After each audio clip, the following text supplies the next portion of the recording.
Star Wars The Last Jedi, Episode 8, is a much-anticipated installment in the fight of the Resistance against the First Order. But even if Star Wars is not your religion, it is still a visually powerful sci-fi film with massive sets, complex characters, and an unpredictable story that centers on the battle of good versus evil. A balance. Daisy Ridley reprises the role of Rey, one of the key characters of the Resistance, who finds Luke Skywalker and uncovers the powers of the Jedi. Like Rey, Kylo Ren, the charismatic anti-hero is also facing inner conflict.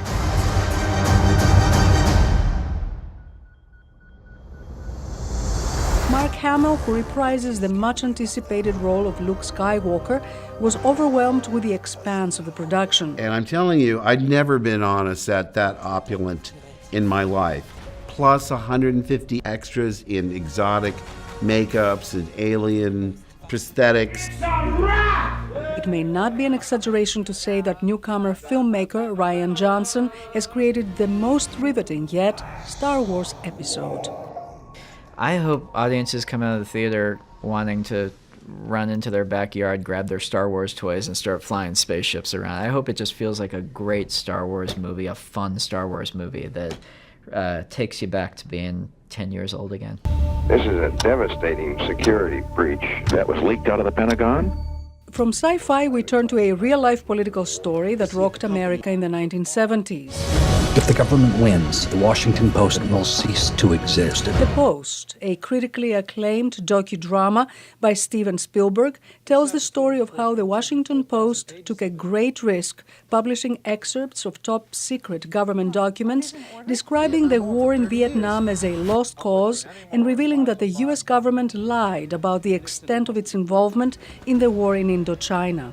The way they lied, those days have to be over. And it showed that we were really fighting an illegal war and an unwinnable war. Meryl Streep plays Washington Post publisher Katharine Graham, one of a handful of women in leadership positions back then, and Tom Hanks is the paper's impassioned executive editor, Ben Bradlee. If you publish, we'll be at the Supreme Court next week. Meaning? Well, we could all go to prison. This is a highly entertaining, tightly paced political drama that will appeal not only to fans of political thrillers, but also to many who may find the 1970s political scene in Washington eerily relevant to today. What will happen if we don't publish? We will lose. The country will lose. Ladies and gents, this is the moment you've waited for. If you consider the musical film genre as the beating heart of the holidays, you are in for a treat. This year, Hugh Jackman takes center stage as the Greatest Showman.